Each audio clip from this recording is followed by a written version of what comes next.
Olá, meus amigos e minhas amigas, loucos e loucas por torno. Hoje vamos fazer a parte final, muito usada em caixa box e bomboniere.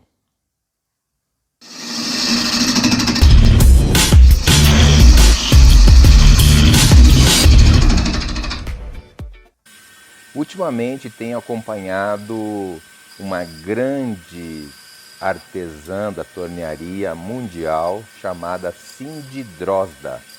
Vou deixar a descrição no vídeo sobre o contato, aonde você encontrar. Inicialmente, aquelas peças que se encontram no início deste vídeo foram retiradas do Pinterest e você pode digitar na busca como Cindy Drozda. Essa artesã, ela é especialista em fazer esses acabamentos para caixa box e para bomboniere, por exemplo.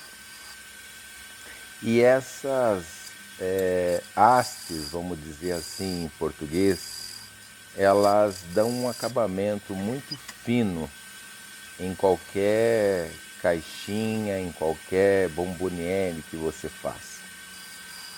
Eu então me atrevi a ensaiar uma peça. Inicialmente aí eu estou usando o formão oblíquo e fiz 3 marcações que vai corresponder ao início da haste, a parte mais alta da haste. Essa madeira ela tinha uma falha na parte superior, que corresponde ao contraponto rotativo, e nesse exato momento ela estourou e eu resolvi então tirar ali o apoio. Mas como a madeira de marfim estava bem apoiada na placa, eu continuei o meu trabalho sem o contraponto rotativo. Veja que interessante uma coisa. Essa madeira aí, ela é um pé de mesa, um pé de cama, na verdade, muito antigo, madeira de resto, demolição, reaproveitamento. E isso é muito bacana. Então você pode utilizar qualquer pedaço de madeira como um bom uso, né? Dando uma nova chance para a madeira, como diz a nossa amiga professora Sandra de Pomerode. Aí eu mudei a fiação da minha goiva de detalhes, mas não consegui acertar como eu queria. Eu precisava de uma goiva que a Cindy Drozda chama como ferramenta Vortex, porque ela tem uma ponta muito aguda. E como a minha goiva de detalhe está no finalzinho aí já da sua vida útil, eu resolvi fazer uma ponta aí em torno de um ângulo de 22 graus e meio a 25 graus.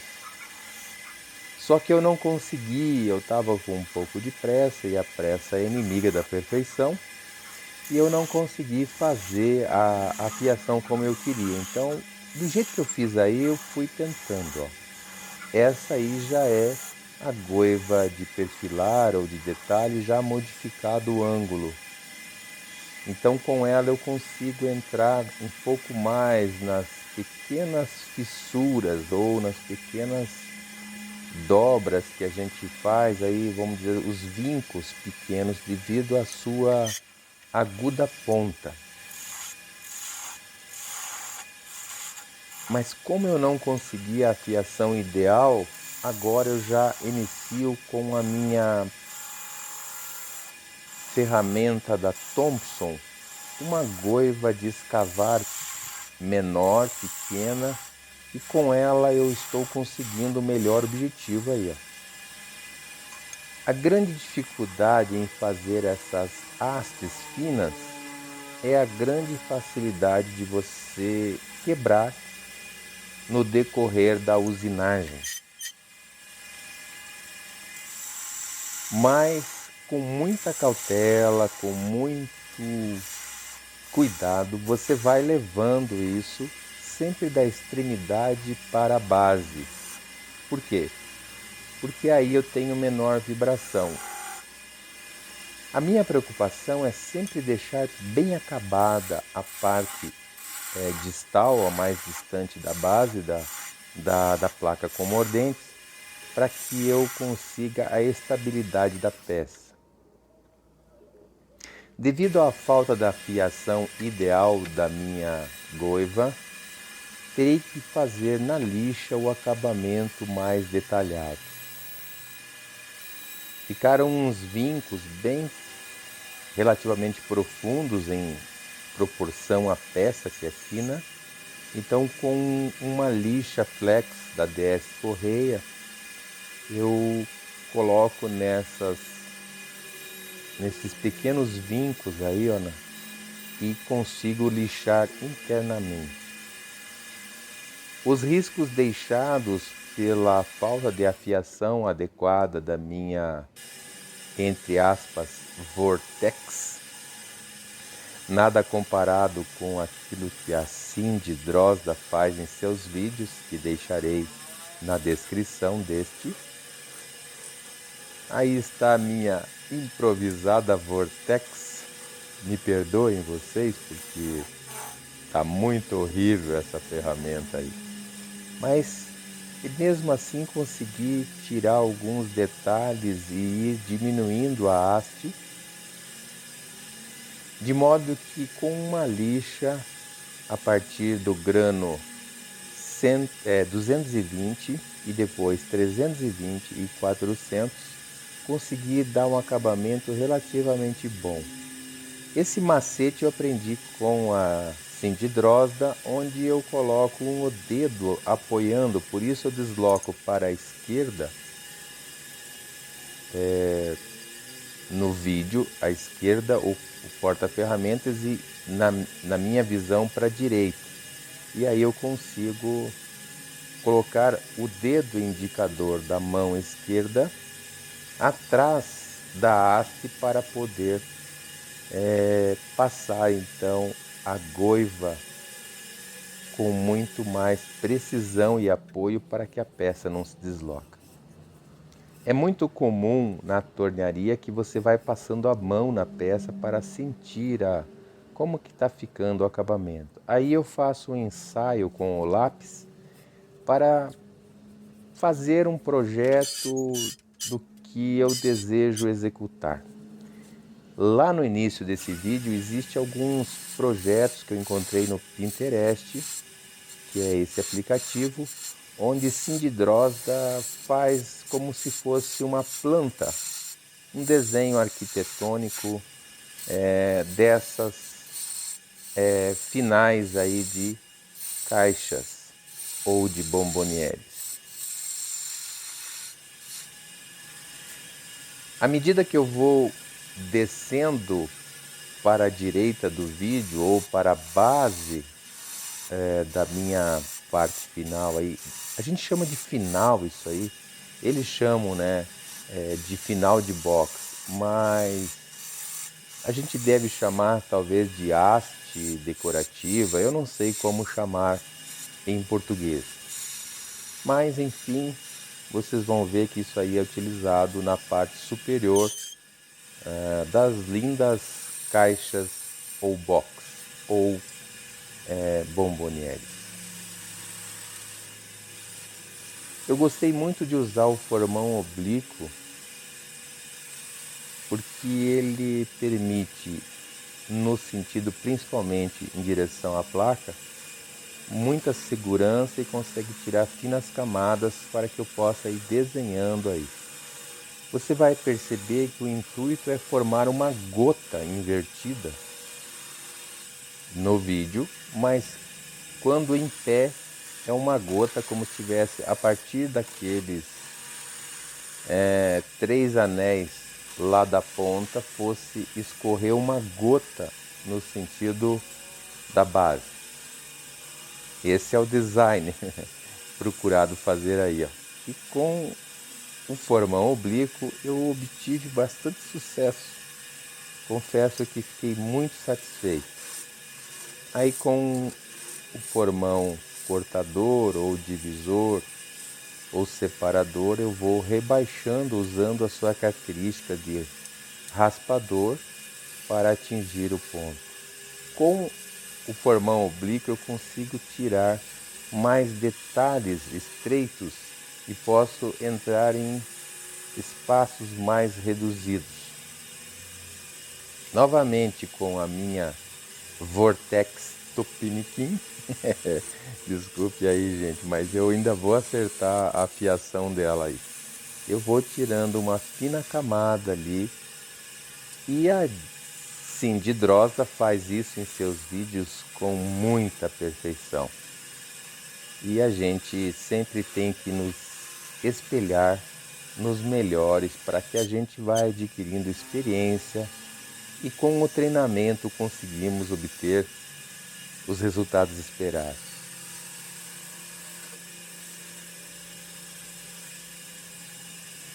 A Cindy ela usa a ferramenta Vortex para executar tudo isso que eu estou fazendo com o formão oblíquo. E ela, com a fiação que ela desenvolve, inclusive nos seus vídeos ela mostra como fazer a fiação. Você poderá então fazer essa ferramenta muito interessante para esse tipo de acabado. Como eu tinha mais segurança com a fiação do meu formão oblíquo, eu resolvi usá-lo. Então aí, quando começo a fazer a lixação, nunca esquecer de colocar a máscara, porque esse pó fino que sai da lixação pode fazer um grande mal para seus pulmões e seus brônquios. Então nunca esqueça de você colocar máscara para não inalar esse pó. Palavra de um médico. Gente, olha aí, ó. A partir de uma lixa 220, você consegue obter aí uma grande qualidade de acabamento. Quando você tem uma ferramenta muito bem afiada, você vai usar menos lixa. Por isso você vai me ver usando muita lixa aí, porque eu não consegui obter o objetivo com a minha ferramenta improvisada Tupiniquim Vortex. Mas com a lixa eu fui um sucesso. Então é muito normal que a gente passe a mão e veja, detecta alguma ranhura, alguma área que precisa ser mais lixada. E eu não economizei tempo na lixação. E aí você vai passando a mão, vai melhorando, vai mudando. Aí eu peguei uma lixa nova 220 porque a minha lá já estava usada. Outra coisa que a gente percebe é que você não pode ser econômico com lixa. A lixa é um grande artifício de acabamento e se você economizar a lixa, você acaba perdendo qualidade na sua peça.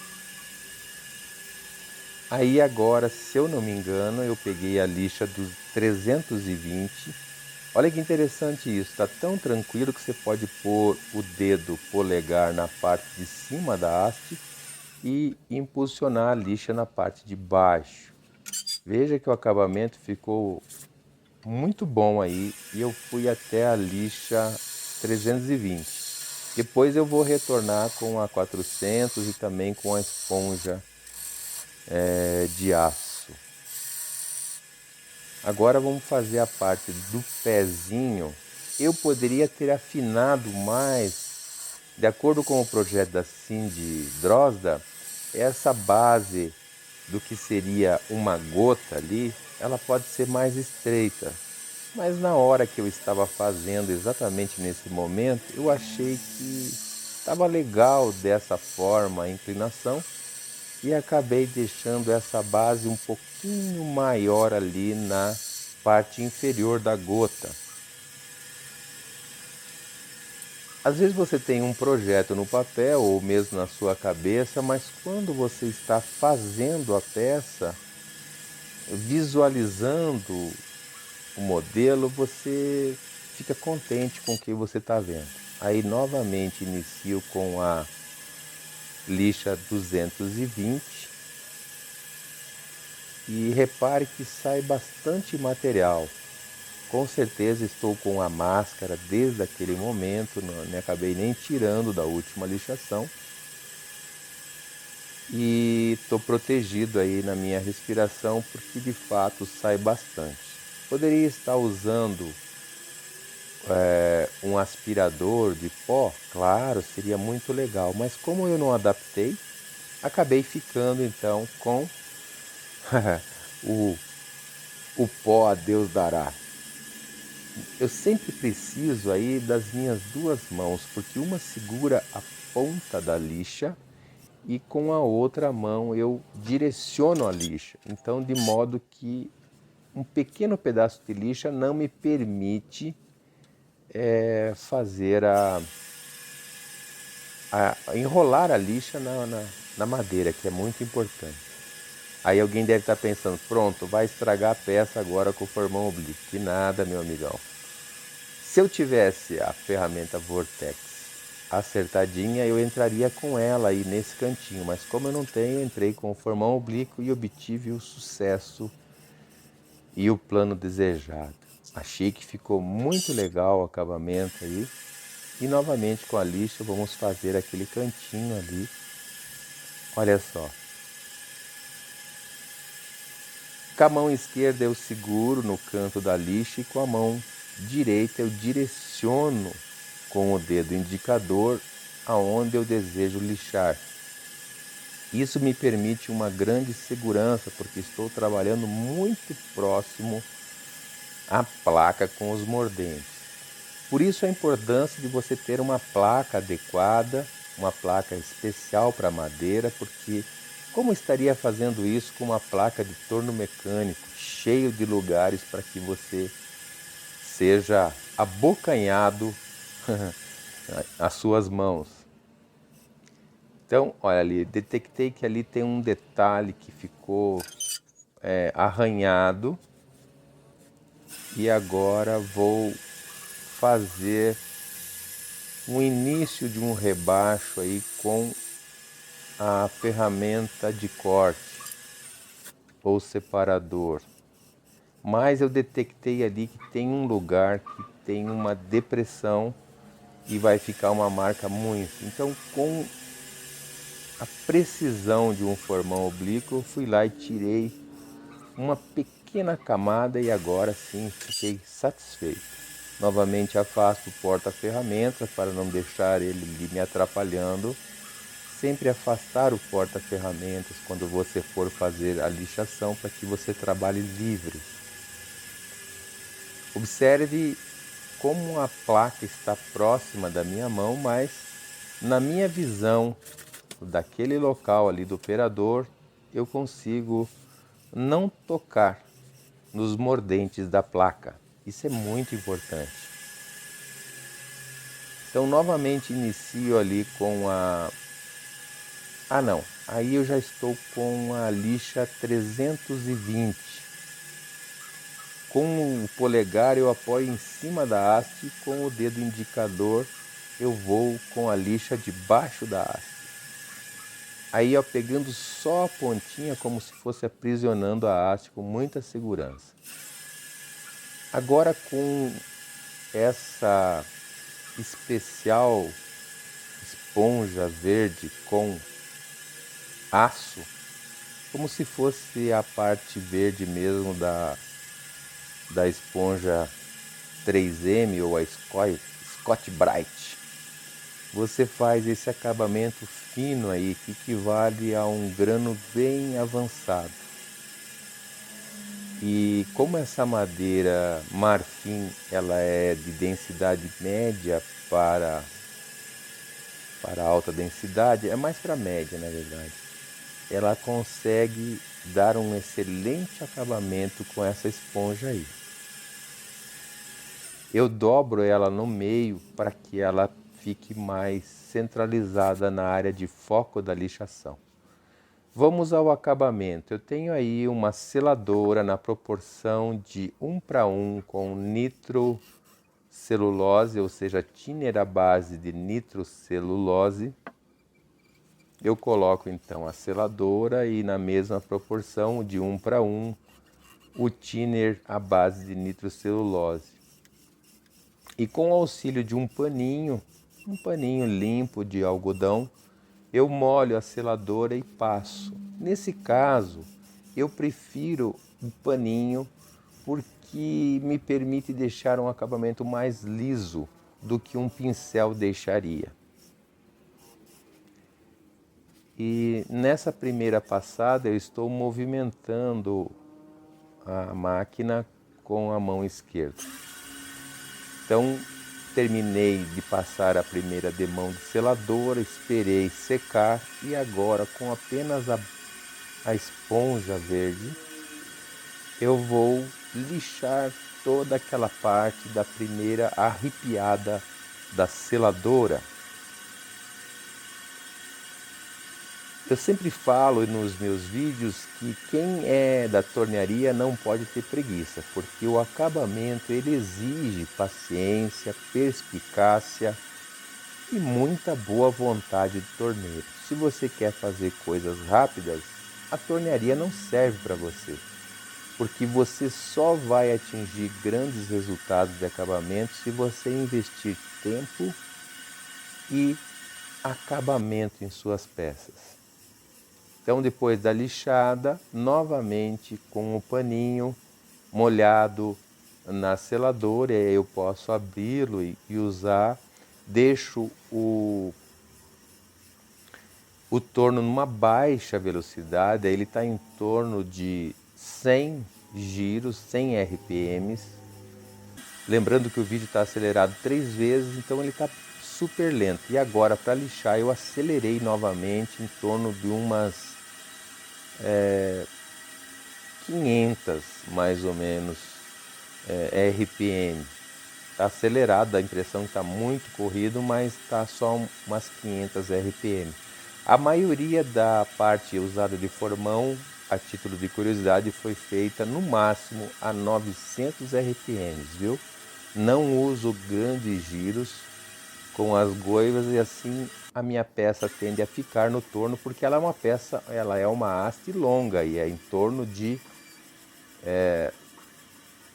mais ou menos uns 17 centímetros de haste. Então é uma peça relativamente grande. A minha luva tá horrível, pelo amor de Deus, mas é assim mesmo. O importante ali era mais a parte dos dedos, das pontas dos dedos, para eu não ficar com a mão cheia de seladora. Então foi aí a segunda demão, vamos para mais uma lixação, sempre dando intervalo e aguardando a parte da secagem da seladora. Então passei, acho que a segunda demão, se eu não me engano, de seladora, e aí estou para mais uma lixação.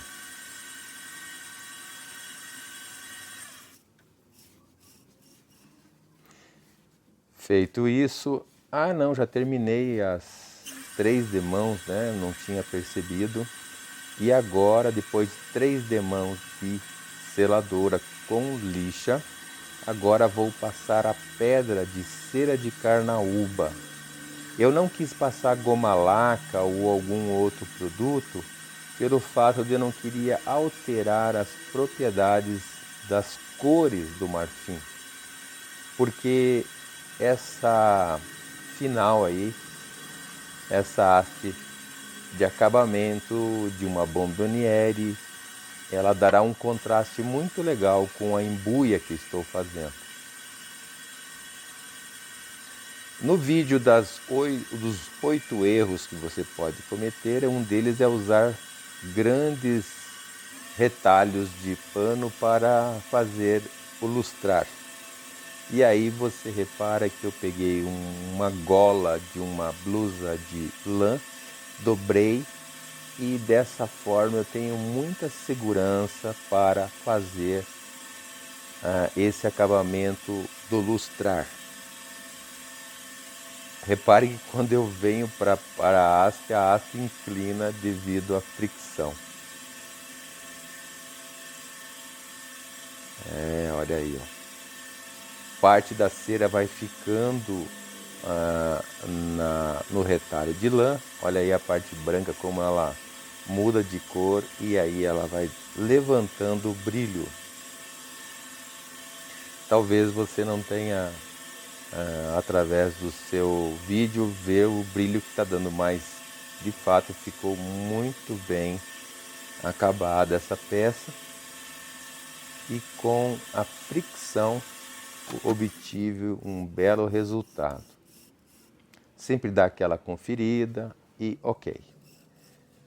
Agora vamos posicionar o porta-ferramentas numa posição de segurança, afastado da placa dos mordentes, e com um formão cortador eu vou preparar a área de corte. Como está muito próximo aos mordentes, vou entrar com a ponta do formão oblíquo e abrir um pequeno canal bem próximo aos mordentes. A velocidade do torno ela não está alta, está em torno aí de umas 300 RPM. E agora com o formão oblíquo eu vou tirar uma rebarbinha ali e preparei um canal especial para o serrotinho japonês. Com o torno ainda em movimento de baixa rotação, eu vou abrindo uma fenda proporcional para o serrote. Uma vez feito isso, agora eu tenho um canal perfeito para serrar a peça com o serrotinho caseiro japonês, feito pelo meu amigo Ismael. Bem, amigos loucos e loucas por torno, espero que você tenha gostado, né? Tentei usar aí um estilo de goiva Vortex, mas tive que acabar fazendo com outras ferramentas. Obrigado pela sua paciência, se inscreva no canal, ative o sininho, dar o like e fazer um comentário se for necessário. Valeu, meus queridos. Beijo no coração. Dr. Time.